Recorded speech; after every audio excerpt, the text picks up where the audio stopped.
In the studio, anything goes. I prefer to work in a lot of different mediums and finding sub-aesthetic materials and making something out of it.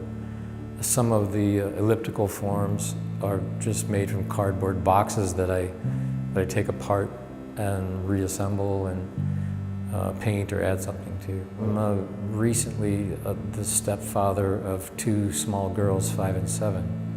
And we work together and collaborate. A little kid doesn't really know that much about the history of art. They're just, enjoying the process of making something. I've been using that to get back to a more innocent approach and connect it to my own experience. Been making art for a while. The paintings are a metaphor of things that are holding us back and keeping us from achieving our true potential. Stereotypes that make it difficult for African American females to achieve our goals in life.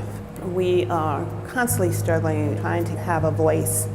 Some of them show the wrappings, and some of them show them freeing from the wrappings. And so the ones that are showing the freeing are breaking away from racism and stereotypes.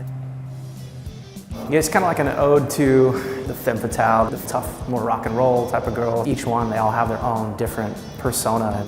When I clean my house, I've always done this where I've just put everything in a pile and I start putting things away from the pile. So I kind of cleaned up my paintings that were all over the canvas and turned them into these just big junk piles. Things I've taken from my other paintings in the past and pushed them together into this kind of pile to give it a little more negative space around it, like a consumption of our everyday life and all together in one.